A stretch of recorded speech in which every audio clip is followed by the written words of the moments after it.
जय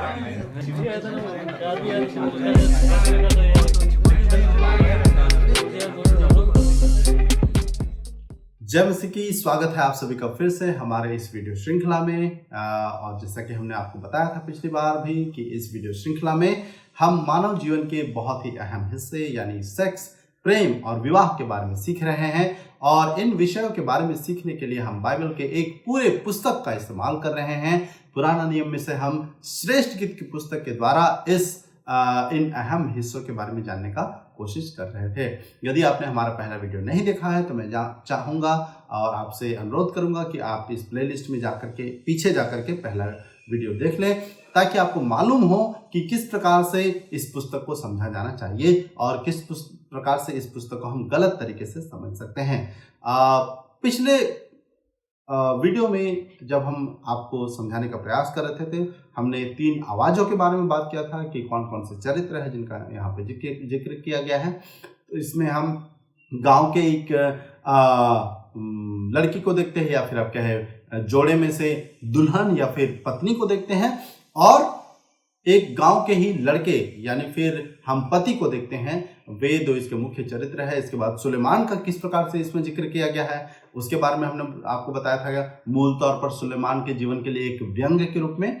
और फिर हम साथ ही यहाँ पे दुल्हन या फिर जो पत्नी है उसकी सहेलियों का जिक्र देखते हैं। तो आइए हम आगे देखने का कोशिश करेंगे कि कैसे ये एक दूसरे के साथ मिलते हैं। और मैं आपको कोशिश करूंगा बताने का कि यहाँ पे आप पुरुष कह रहा है या पति कह रहा है, यहाँ पत्नी कह रही है, यहाँ सहेलियां हैं। इस प्रकार से मैं आपको शुरुआती तौर पे समझाने का कोशिश करूंगा। तो आइए बिना देरी किए हम इस वीडियो में आगे बढ़ते हैं। हम इस वीडियो में मूल रूप से पहला अध्याय, दूसरा अध्याय और तीसरा अध्याय के पहले छंद तक में जो बाइबल के वचन है उसको देखने और समझने का प्रयास करेंगे। तो आइए हम शुरू करते हैं पहले अध्याय के पहले पद से। श्रेष्ठ गीत जो सुलेमान का है, जी हाँ, इसे आपको मैंने पहले वीडियो में कहा था, या फिर आप कह सकते हैं सुलेमान के लिखने की शैली में है या फिर उसके तर्ज पर है। जिस प्रकार से सुलेमान लिखा करता था उसी प्रकार से इस किताब को भी लिखा गया है। यह नहीं कि यह पुस्तक या फिर ये जो कविता है सुलेमान के द्वारा लिखा गया है। ठीक है, इससे हम आगे बढ़ते हैं। पहले पद में जो स्त्री है या फिर जो पत्नी है वो कहती है, वह अपने मुंह के चुंबन से मुझे चूमे क्योंकि तेरा दाखमधु उत्तम है। यहाँ हम एक मूल बात देख पाते हैं कि अक्सर इस प्रकार से समझा जाता है कि जो प्रेम प्रसंग है या फिर क्या हम शारीरिक संबंध का जो शुरुआत है वो पुरुष करता है, लेकिन यहाँ पे उससे अलग हम देख पाते हैं कि जो दुल्हन है या फिर जो पत्नी है वो इसकी शुरुआत करने वाली है।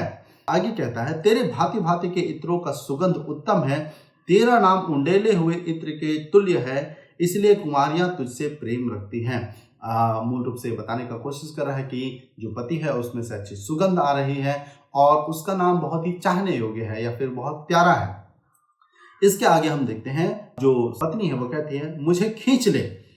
इसके आगे हम देख पाते हैं यहाँ पे सर्वनाम में बदलाव आता है और हम शब्द का हम यहाँ पे जिक्र देखते हैं, तो हमें मालूम हो जाना चाहिए कि ये वो हिस्सा है जो सहेलियों के द्वारा कहा जा रहा है।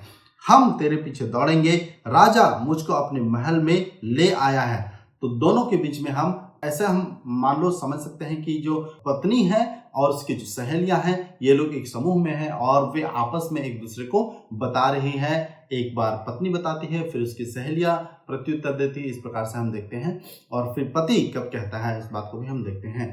तो हम यहाँ पे समझ सकते हैं कि जो राजा शब्द का जिक्र किया जाता है वो अभी भी, यदि आप मध्य पूर्वी या फिर हमारे पूर्वी जगत में भी यदि आप देखें, है ना, हमारे भारतीय परिवेश में भी आप इसे देख सकते हैं कि विवाह के दिन जो पति और पत्नी होता है उन्हें राजा रानी कह के संबोधित किया जाता है। ये उनका खास दिन है, ये विशेष दिन है। तो यहाँ पे जब राजा के बारे में जिक्र किया जा रहा है तो ये दूल्हे के बारे में कहा जा रहा है या फिर पति के बारे में कहा जा रहा है कि किस प्रकार से उनका जो संबंध का, वैवाहिक संबंध का शुरुआत होता है। हम तुझ में मगन और आनंदित होंगे, हम दाखमधु से अधिक तेरे प्रेम की चर्चा करेंगे, वे ठीक ही तुझसे प्रेम रखती हैं।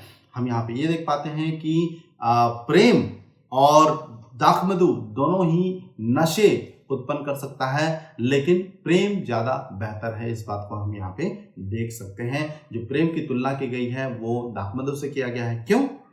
क्योंकि दोनों से ही नशा हो सकता है। प्रेम से भी नशा हो सकता है और दाक मधु से भी नशा हो सकता है, हालांकि प्रेम बेहतर है। इसके आगे यदि हम जाते हैं तो हम देख पाते हैं पर अगले छंद में कहता है 5 से 8 में, हे यरूशलेम की पुत्रियां, मैं काली तो हूं परंतु सुंदर हूं, केदार के तंबुओं के और सुलेमान के पर्दों के तुल्य। तो यहाँ पे जो दुल्हन है या फिर जो पत्नी है वो अपने रंग के बारे में कहती है कि वो झुलसाई हुई है, या फिर कहती है कि वो उसका रंग बहुत ही गोरा नहीं है। हम कह सकते हैं हिंदी में दरअसल यदि हम देखें तो बेहतर शब्द इस्तेमाल किया गया है, गोरा नहीं, गोरा के जगह सुंदर शब्द का इस्तेमाल किया गया है, क्योंकि कई बार अभी भी लोग इस प्रकार से सोचते हैं कि जो गोरा रंग है वो बेहतर है और जो काला रंग है वो बेहतर नहीं है। आप किसी भी संस्कृति, संसार के किसी भी हिस्से में जाए जहाँ गोरे लोग रहते हैं, वो अपने आप को सांवला करने का कोशिश करते हैं, अपने जो रंग है उसे बदलने की कोशिश करते हैं, गहरा करने का कोशिश करते हैं। तो जो गहरे रंग वाले देश में आप यदि जाएंगे तो वो गोरा होने का कोशिश करते हैं। कोई भी अपने रंग से, चमड़े के रंग से खुश नहीं है। दरअसल में इस तरह से सोचना गलत है। ये यहाँ पे ये दुल्हन कहती है, मैं काली तो हूँ परंतु मैं सुंदर हूँ, मैं शहर के लड़कियों के समान नहीं हूँ, गोरी नहीं हूँ, लेकिन मैं सुंदर हूँ। तो वो अपने सुंदरता के बारे में काफी आत्मविश्वासी है, वो असुरक्षित नहीं है। और हम में से किसी को भी अपने रंग के बारे में कभी भी बुरा महसूस करने की जरूरत नहीं है, चाहे हम किसी भी रंग के क्यों ना हों। आगे वो कहती है, मुझे इसलिए ना घूर कि मैं सांवली हूं, क्योंकि मैं धूप से झुलस गई। मेरी माता के पुत्र मुझसे अप्रसन्न थे, उन्होंने मुझको दाख की बारियों में रखवालिन बनाया, परंतु मैंने अपने निज दाख की रखवाली नहीं की। तो यहाँ पे हम ये भी देख पाते हैं कि वो क्या कहती है। ये काफी जिम्मेदार लड़की या फिर पत्नी लगती है, और वो बताती है कि क्यों उसका रंग गहरा है, क्योंकि वो अपने दिन प्रतिदिन के कामों में व्यस्त थी और वो धूप में थी, वो झुलसाई हुई है। ये नहीं कि वो अपने घरों में ही बस अंदर बैठ करके वो अपने रंग रूप को ही संवार रही हैं, लेकिन वो एक जिम्मेदार महिला है। इस बात को हम यहाँ पे देख सकते हैं। इसके आगे हम देखते हैं, वो कहती है, हे मेरे प्राण प्रिय, मुझे बता तू अपनी भेड़ कहाँ चराता है, दोपहर को तू उन्हें कहाँ बैठाता है, क्या मैं क्यों तेरे संगियों की भेड़ बकरियों के पास घूंघट काढ़े हुए भिटकती फिरूं। तो इस प्रकार से लगता है कि वो दोपहर के समय में या फिर दिन के बाद के समय में अपने पति से मिलना चाहती है, और वो अपने काम में व्यस्त है, चराने के काम में, और वो जानना चाहती है कि तू उसे कहाँ ठहराता है, कहाँ पे आप आराम करते हो, ताकि वहाँ पे हम लोग दोबारा मिल सकते हैं। और यहाँ पे खास करके 7वें वचन के अंत में जो हम देखते हैं, क्यों मैं तेरे संगियों की भेड़ बकरियों के पास घूंघट काढ़े हुए भटकती फिरूं, या फिर हम इसे कह सकते हैं ये एक वेश्या का रूप है। आप समझ सकते हैं उस समय में जो वेश्याएं होती थी वो इस प्रकार से रहती थी। तो वो कहती है कि मैं क्यों वेश्या के समान भटकती फिरूं, मुझे सही सही जगह बता कि मुझे कहाँ आना है, ताकि मैं वहां आकर के तेरे साथ मिल सकूं और एक अच्छा समय, हमारा प्रेम पूर्वक समय हो सके। आगे हम देखते हैं 8वें वचन में, हे स्त्रियों में सुंदरी, यदि तू यह नहीं जानती तो भेड़ बकरियों के खुरों के चिन्हों पर चल और चरवाहों के तंबुओं के पास अपनी बकरियों के बच्चे को चरा। तो वो भी बड़े ही मजाकिया लहजे में उत्तर देता है, जिस प्रकार से वो पूछती है कि अब तू अपने काम करने के दौरान, भेड़ बकरी चराने के दौरान कहाँ रुक रहा है ताकि मैं मिल सकूं। तो वो भी उसी मजाकिया तरीके में या फिर आप कह सकते हैं कि रोमांचक तरीके से उत्तर देता है और बताता है कि अगर तुम मालूम करना चाहती हो कि मैं कहाँ हूं, तो बस मेरे जो भेड़ बकरी हैं उनके पीछे तुम आओ, उनके पीछे चलो। यहाँ पे एक बात ध्यान देने वाली बात यह है कि जो शब्द चित्रण यहाँ पे किया गया है, भेड़ बकरी और ये भेड़ बकरी का जो जिक्र किया है, वह दरअसल में उनके रोमांस का हिस्सा है, वह उनके शारीरिक संबंध के बारे में जो प्रक्रिया हो रही है उसका एक हिस्सा है। यहाँ पे कोई भी भेड़ बकरी चराने के बारे में नहीं कहा जा रहा है कि उनके रोमांचक संबंध का हिस्सा है, उसको समझाने के लिए कहा जा रहा है। और फिर आगे हम देख सकते हैं कि वो कहाँ है, वो निकल करके दूर है, शहर के अलगाव से दूर, गांव में किसी जगह पे है। यदि हम शहर में देखते हैं तो हम क्या देखते हैं, अलगाव है। आज भी यदि व्यवहारिक तौर से भी यदि आप देखें, जब आप शहर में जाते हैं तो लोग एक दूसरे को बहुत ज़्यादा नहीं जानते हैं, लेकिन यदि आप गांव में जाते हैं तो आप क्या देख पाते हैं कि लोग सभी, एक गांव के सभी लोग एक दूसरे को अच्छी तरह से जानते हैं। तो गांव और शहर अन्य लोगों से दूर कहने का मतलब ये है कि अन्य लोगों की भीड़ भाड़ और अलगावपन से दूर गांव की एकता में, या फिर आप कह सकते हैं कि एक दूसरे को करीबी से जानने की स्थिति में वे वहाँ पे हैं, घर से बाहर हैं, एक दूसरे का इंतजार कर रहे हैं, एक दूसरे से मिल रहे हैं। इसके बाद हम अगले छंद में जाते हैं 9 से लेकर के 11 में। यहाँ पे अब हम जो पति है उसको बात करते हुए देखना शुरू कर चुके हैं ना। ये शुरुआत की जो बात है हम पत्नी के द्वारा देखते हैं, उसके बाद उसकी सहेलियां हैं जो कुछ बातों को कहती है, और हमें यहाँ पे पति को प्रत्युत्तर देते हुए देखते हैं। 9 पद में कहते हैं कि हे मेरे प्रिय, मैंने तेरी तुलना फिरौन के रथों में जुती हुई घोड़ी से की है। यहाँ पे एक सोचने वाली बात यह है कि जो दुल्हा है या फिर जो पति है वह अपनी पत्नी की खूबसूरती के बारे में जिक्र कर रहा है, और उसकी तुलना वो क्या कर रहा है, एक घोड़ी से कर रहा है। आपको इस बात को समझने के लिए आपको युद्ध नीति के बारे में समझना होगा। जब वहाँ पे लोग युद्ध लड़ते थे तो क्या किया जाता था, युद्ध के दौरान काफ़ी सारे रथ और घोड़े का इस्तेमाल किया जाता था। तो एक रणनीति क्या थी कि जो घोड़ी है ना, जो मतलब शारीरिक संबंध के लिए तैयार है, अपने उस समय में है जब वो प्रजनन के लिए तैयार है, ऐसी घोड़ी को युद्ध में छोड़ दिया जाता था, और उस घोड़ी की वजह से जितने भी रथ में लगे हुए जो घोड़े थे वो आकर्षित हो जाते थे उसके वजह से, और वे सारथी की बात को ना मान करके घोड़ी की तरफ दौड़ते थे, फिरते थे, और इस प्रकार से उसमें आपस में ही असमंजसता होती थी, और इस प्रकार से युद्ध जीता जा सकता था। तो कहने का तात्पर्य क्या है कि जिस प्रकार से घोड़ी अन्य घोड़ों के लिए एक आकर्षण की बात है, या फिर उनकी वजह से वो सही तरीके से काम नहीं कर रहे हैं, उसी प्रकार से ये पति भी कह रहा है कि मैं तुझसे इतना आकर्षित हूँ, तेरे बारे में इतना मैं सोचता हूँ कि मैं अपने काम को ही ठीक से नहीं कर पा रहा हूँ, मैं तेरे बारे में ही कह सकते हैं मैं दीवाना हूँ, या फिर मैं सिर्फ तुम्हारे बारे में सोचते सोचते अपने कामों को भी ठीक से नहीं कर पा रहा हूँ। किस प्रकार से ये उसके विचारों में बसे हुए उसके बारे में हमें समझने में सहायता करता है। उसके आगे हम देखते हैं, वचन कहता है कि तेरे गाल केशों के लटों के बीच क्या ही सुंदर है, और तेरा कंठ हीरों की लड़ों के बीच। हम तेरे लिए चांदी के फूलदार सोने के आभूषण बनाएंगे। यहाँ पे हम देखते हैं कि उसने कुछ गहने पहन रखे हैं जो उसकी खूबसूरती को और भी बेहतर बनाते हैं। और पद 11 में हम देख पाते हैं कि उसकी जो सहेलियां हैं वो भी उसके लिए और अधिक जो गहने हैं वो लेकर के आती हैं, जो कि उसकी खूबसूरती को और अधिक बढ़ाती है। इसके आगे हम अगले छंद में जाते हैं, पहले अध्याय के 12 से 14 पद में। यहाँ पे हम देखते हैं, जब राजा अपनी मेज के पास बैठा था, मेरी जटामांसी का सुगंध फैल रहा था। उसके बाद हम देखते हैं, मेरा प्रेमी मेरे लिए लोबान की थैली के समान है, जो मेरी छातियों के बीच में पड़ी रहती है। वे कह रहे थे कि कैसे वे एक दूसरे की कहने का तात्पर्य यह है कि कैसे वे एक दूसरे की गोद में हैं, और राजा का जो सर है या फिर जो पति का सर है वो जो उसकी पत्नी के छाती में है, और वो काफ़ी एक दूसरे से नज़दीक है, एक दूसरे से करीब है। ये दरअसल में प्रेम प्रसंग के बारे में या फिर शारीरिक संबंध की शुरुआत होने के बारे में बताता है। मेरा प्रेमी मेरे लिए मेहंदी के फूलों के गुच्छे के समान है, जो अनगदी की दाग की बारियों में होता है। और वे कहाँ हैं, ये दाग की बारियां या फिर फूलों के बारे में बता रहे हैं, तो इनसे हम समझ सकते हैं कि वे घर में नहीं हैं, वे अन्य लोगों से दूर बाहर किसी खुले जगह में हैं। और यहाँ पे ये जो भी मेहंदी के फूलों के गुच्छे के समान है, अनगदी की दाग की बारियों के समान, ये जो सुगंध के बारे में चर्चा की गई है, ये सारे यहाँ पे जो वस्तु इस्तेमाल किए गए हैं, जैसे कि मेरे लिए मेहंदी के फूलों के गुच्छे के समान, जो अनगदी की दाग की बारियों के समान है, ये सारे बताता है कि जो जगह है उनके प्रेम, एक दूसरे से शारीरिक रूप से प्रेम करने का जो जगह है वो कितना खुशबूदार है या फिर तैयार किया गया जगह है, इस बात को हम यहाँ पे समझ सकते हैं। उसके बाद हम अगले छंद में जाते हैं, पहला अध्याय के 15 से 17 में। 15, तू सुंदरी है हे मेरी प्रिय, तू सुंदरी है, तेरी आंखें कबूतरी की सी हैं।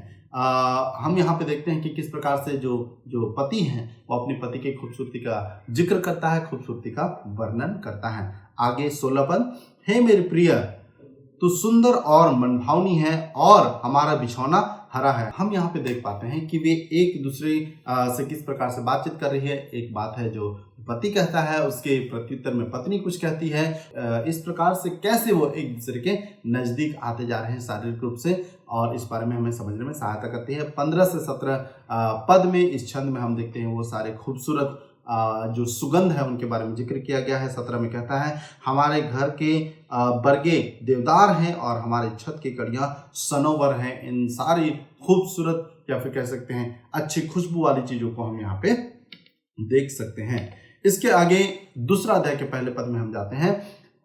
यहाँ पे जो पत्नी है वो कहती है, मैं शारोन देश का गुलाब और तराइयों में का सोसन फूल हूँ। कहने का मतलब क्या है कि वह कहती है कि मैं कुछ खास नहीं हूँ, मैं तो बहुत ही सामान्य हूँ या फिर बहुत ही साधारण हूँ, वो इस प्रकार से कहती हैं। उसके प्रत्युत्तर में पति क्या कहता है, जैसे सोसन फूल कटीले पेड़ों के बीच में है या फिर झाड़ियों के बीच में है, वैसे ही मेरी प्रिय युवतियों के बीच में है। वो कहता है कि नहीं नहीं, तुम साधारण नहीं हो, तुम खास हो, है ना। इस बात को वहां पे बताने का कोशिश करती है। फिर अब हम देखते हैं इसके प्रत्युत्तर में वो कहती है, जैसे सेब के वृक्ष जंगल के वृक्षों के बीच में है, वैसे ही मेरा प्रेमी जवानों के बीच में है। उसकी छाया में मैं हर्षित होकर बैठ गई और उसका फल मुझे खाने में मीठा लगा। वो बताने का कोशिश कर रही है कि उसका पति कितना खास है। वहां पे वे एक दूसरे की खासियत को बता रहे हैं। पहले पति अपनी पत्नी की खासियत को बताता है और फिर पत्नी अपनी पति की खासियत को बताता है कि वो कितने एक दूसरे से जुड़े हुए हैं, कितने एक दूसरे के करीब हैं और एक दूसरे को चाहते हैं या फिर एक दूसरे से प्रेम करते हैं। उसके आगे हम दूसरे अध्याय के ही 4 से 7 पद में देखते हैं, वह मुझे भोज के घर में ले आया और उसका झंडा मेरे ऊपर फहराता था, वह प्रेम था। मुझे सूखी दाखों से संभालो, सेब खिलाकर मुझे बल दो, क्योंकि मैं प्रेम में रोगी हूँ। यहाँ हम जब इसे पढ़ते हैं तो हम समझ सकते हैं कि वो एक दूसरे के चाहने में या फिर एक दूसरे में कितने शामिल है, या फिर कह सकते हैं एक दूसरे में ही कितने एक दूसरे से कितने जुड़े हुए हैं, एक दूसरे से कितने करीब है, कितने संबंधित हैं। उन दोनों में कोई भी अलगाव नहीं है, वो एक दूसरे के ऊपर कितने निर्भर हैं। वो कहते हैं कि मैं प्रेम की रोगी हूँ, है ना। तो कहने का मतलब क्या है कि मैं अपने पति के प्रति इतनी प्रेम प्रिय हो चुकी हूँ या फिर उसी के सोच में, ख्यालों में मैं खोई रहती हूँ। आगे कहता है, काश उसका बायां हाथ मेरे सिर के नीचे होता और अपने दाहिने हाथ से वह मेरा आलिंगन करता। एक और बार हम देखते हैं कि वे सिर्फ एक दूसरे को गले ही नहीं लगा रहे हैं, लेकिन वो उससे अधिक एक दूसरे को अंगों को भी किस प्रकार से उत्तेजित करने का कोशिश कर रहे हैं। यहाँ एक और बात हम देखते हैं कि ये जो भी इच्छा है जाहिर किया जा रहा है, ये पति के द्वारा नहीं, ये पत्नी के द्वारा जाहिर किया जा रहा है। वो उसे आमंत्रित करते हैं कि काश तुम ऐसा करते। उसके बाद हम देखते हैं पद 7 में, हे यरूशलेम की पुत्रियों, मैं तुमसे चिकारियों और मैदान की हरनियों की शपथ धराकर कहती हूँ कि जब तक प्रेम आपसे ना उठे तब तक उसे ना उसका। जी हाँ, ये वो पहला चेतावनी है जिसके बारे में हम बात करते हैं। जैसे ही वो यहाँ पे शारीरिक रूप से और नजदीक आने की बात करती है, अपने पति के और करीब आने की बात करती है, वो इच्छा जाहिर करती है कि मैं चाहती काश ऐसा होता कि वो मुझे और नजदीकी से आलिंगन करता और मुझे उत्तेजित करता। लेकिन यरूशलेम की पुत्रियों, सहेलियों, तुम जो अविवाहित हो तब तक प्रेम को ना जगाओ जब तक उसका सही समय ना आ चुका है। मैं इसे कर सकती हूँ, क्यों? क्योंकि मैं एक विवाहित संबंध में हूं, मैं अपने पति के साथ हूं। लेकिन तुम सही समय का इंतजार करो। और ये वो पहला जगह है जहां पे हम इस चेतावनी को आते हुए देखते हैं। और इसके अर्थ को यदि हम समझने का कोशिश करें तो क्या है कि इस शारीरिक रूप से उत्तेजित अवस्था में तब तक हमें नहीं आना चाहिए जब तक हम इसके लिए पूरी तरह से तैयार ना हो। जब तक हम इसके लिए पूरी तरह से तैयार कब होते हैं? जब हमें सही संबंध में होते हैं। फिर से मैं दोहरा करके कहना चाहूँगा, पहले वीडियो में मैंने जो बात कहा था कि जब तक हम विषम लैंगिक विवाहित वाचाकृत संबंध में जब तक हम ना हो तब तक हम इसे नहीं कर सकते हैं। वहां पर ही इसकी अनुमति दी गई है। यहाँ से आगे दूसरे अध्याय के 8 से 10 पद में हम देखते हैं, मेरा प्रेमी का शब्द सुन पड़ रहा है, देखो वह पहाड़ों पर कूदता और पहाड़ियों को फांदता हुआ आता है। मेरा प्रेमी चिकारे व जवान हरिन के समान है, देखो वह हमारी भीत के पीछे खड़ा है और खिड़कियों की ओर ताक रहा है और झंझरी में से देख रहा है। मेरा प्रेमी मुझसे कह रहा है, हे मेरी प्रिय, हे मेरी सुंदरी, उठकर चली आ।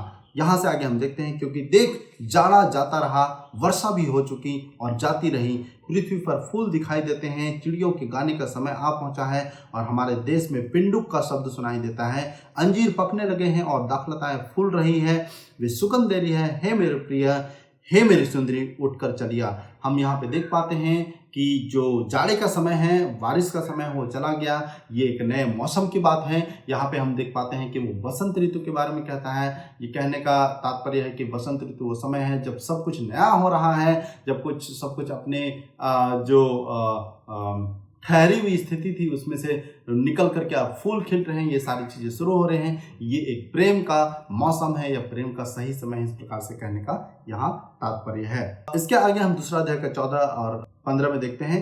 हे मेरी कबूतरी, पहाड़ों की दरारों में और टीलों के कुंज में तेरा मुख मुझे देखने दे, तेरा बोल मुझे सुनने दे, क्योंकि तेरा बोल मीठा और तेरा मुख अति सुंदर है। हम यहाँ पे देख पाते हैं कि पति किस प्रकार से वो चाह रखता है अपनी पत्नी की बात को सुनने के लिए। मैं यहाँ पे एक बात कहना चाहूँगा कि कई सारे पुरुषों के साथ ऐसा अनुभव नहीं हो, कितना बोलती है मेरी पत्नी, कितना बहुत ज़्यादा बोलती है, मुझे मैं सुन करके तंग आ चुका हूँ। लेकिन यहाँ पे हमारे लिए सीखने की बात है कि ये पति अपनी पत्नी के प्रति कितना समर्पित है या फिर उसके प्रति कितना उससे प्रेम करता है कि वो उसकी बातें सुनने के लिए तरस रहा है, उसका एक रूप देखने के लिए तरस रहा है। ऐसी ही स्थिति हमारी भी होनी चाहिए। ऐसा नहीं होना चाहिए कि मैं अपनी पत्नी की बातें को सुन करके तंग आ चुका हूँ, बिल्कुल भी नहीं। आगे कहता है, जो छोटी छोटी लोमड़ियां दाग की बारियां को बिगाड़ती हैं उन्हें पकड़ लो, क्योंकि हमारी दाग की बारियों में फूल लगे हैं। यहाँ पे हम देखते हैं कि 15 पद में एक दाग की बारी का जिक्र किया गया है। कई बार हम इस बात को इस तरह से भी समझते हैं कि जो भी बड़ी समस्याएं होती है ना, वो छोटी छोटी लोमड़ी यानी छोटी छोटी परेशानियों से शुरू होती हैं। और जब हम वैवाहिक संबंध में छोटी छोटी बातों को जब हम ध्यान नहीं देते हैं तो कई बार वो बड़ी समस्याएं लेकर के आती है। तो बहुत ही अच्छा यहाँ पे बताया गया है कि हम क्या कर सकते हैं, शुरू से ही इन छोटी छोटी लोमड़ियों को क्या कर सकते हैं, पकड़ सकते हैं।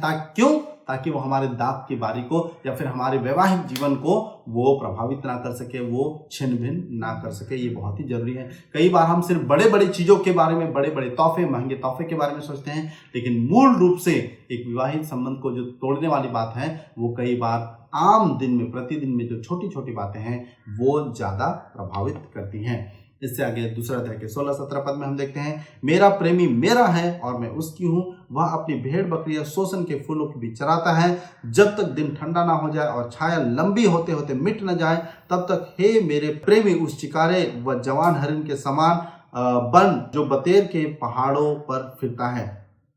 यहाँ पे हम देख सकते हैं कि किस प्रकार से वो उनके रिश्ते के खास होने के बारे में बताता है। वो कहती है कि मेरा प्रेमी मेरा है ना, वो किसी और के साथ बांटे जाने वाला नहीं है। ये जो प्रेम है ये मेरे पति के लिए खास है, ये जो संबंध है ये मेरे और मेरे पति का ये खास है।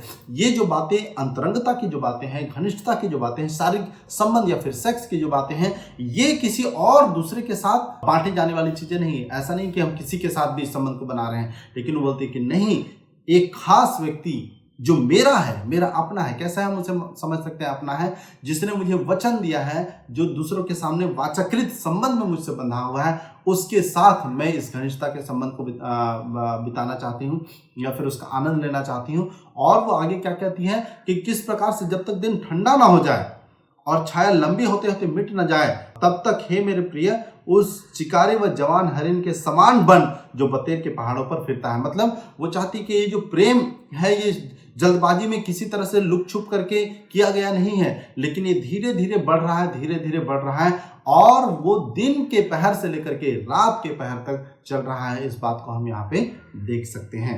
यहाँ से आगे हम तीसरा अध्याय के पहले छंद को देखेंगे और देखते हुए समाप्त करेंगे। यहाँ कहता है, रात के समय मैं अपने पलंग पर अपने प्राण प्रिय को ढूंढती रही, मैं उसे ढूंढती तो रही परंतु उसे ना पाया। मैंने कहा मैं अब उठकर नगर में और सड़कों के बीच चौकों में घूमकर अपने प्राण प्रिय को ढूंढूंगी। मैं उसे ढूंढती तो रही परंतु उसे ना पाया। जो पहरुए नगर में घूमते थे वे मुझे मिले। मैंने उनसे पूछा, क्या तुमने मेरे प्राण प्रिय को देखा है? हम देखते हैं कि किस प्रकार से वो रात के समय में उसका अपने बिछौने पर इंतजार करती है और आशा कर रही है कि वो आएगा और वो एक दूसरे के साथ एक घनिष्ठ संबंध को बिता पाएंगे।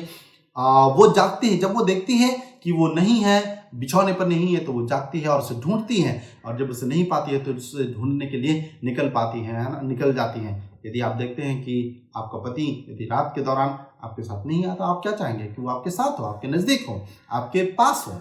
और फिर उसके आगे हम यहाँ पे उसी घटना को आगे बढ़ते हुए हम 4 और 5 पद में भी देखते हैं, मुझको उनके पास से आगे बढ़े थोड़ी ही देर हुई थी कि मेरा प्राण प्रिय मुझे मिल गया।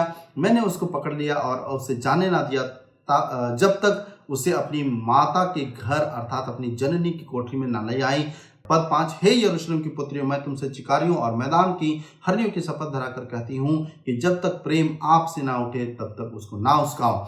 तो यहाँ हम देख पाते हैं कि जैसे वो उसे ढूंढने के लिए निकलती है और उसे पा लेती है, तो वो उसे अपने माता के घर यानी एक सुरक्षित जगह में लेकर के आती है और उसके पास होती है, और दोनों पति पत्नी एक दूसरे के नजदीक है, एक दूसरे के करीब हैं। और साथ ही साथ हम यहाँ 5वें पद में जो चेतावनी के जो वचन है उसके बारे में दोबारा देखते हैं कि किस प्रकार से बिस्तर में वो एक दूसरे के करीब है, एक दूसरे के पास आ चुके हैं, नजदीक आ चुके हैं। लेकिन ये कब होना चाहिए? हे यरूशलेम की पुत्रियों, ध्यान दो, मैं तुमसे शपथ धराकर कहती हूँ कि जब तक प्रेम आपसे ना उठे, यानी जब तक प्रेम का सही समय ना हो तब तक इस प्रकार की स्थिति में मत पड़ो। सही समय का इंतजार करो। और फिर से मैं कहूंगा कि वो सही समय कब है? जब आप विषम लैंगिक पति पत्नी, लड़का लड़की वाचाकृत संबंध में, है ना, परमेश्वर और लोगों के सामने वाचाकृत संबंध में आप विषम लैंगिक संबंध में नहीं बन जाते हैं, विवाहित संबंध में नहीं बन जाते हैं, तब तक वो सही समय नहीं आया है। तो सेक्स का, प्रेम का और विवाह का किस प्रकार से एक दूसरे से संबंध है, इस बात को हम देख सकते हैं कि कैसे एक दूसरे से जुड़े हुए हैं। ये एक खास संबंध यानी वैवाहिक संबंध के अंतर्गत है। ये एक खास प्रकार का प्रेम है, वैसा प्रेम नहीं जो हम दूसरों के साथ, अन्य लोगों के साथ, कई लोगों के साथ साझा करते हैं, लेकिन ये खास प्रकार का प्रेम है। और ये प्रेम किस प्रकार का प्रेम है? ये शारीरिक संबंध का प्रेम है, जहां हम एक दूसरे के शरीर के उस हद तक करीब आ सकते हैं जैसा हम दूसरे लोगों के साथ नहीं कर सकते हैं। ये शारीरिक संबंध यानी सेक्स का जो आनंद है, ये एक खास प्रकार का प्रेम है और खास प्रकार के संबंध के अंतर्गत पाया जाता है। मैं आशा करता हूं कि इस पहले भाग के वचन के अध्ययन से आप आशीषित होंगे इस दूसरे वीडियो में, और यहाँ से आगे और भी मनोरंजक और खूबसूरत बातों को हम सीखेंगे अगले वीडियो में। तब तक के लिए आप सभी को जय मसीह की और नमस्कार।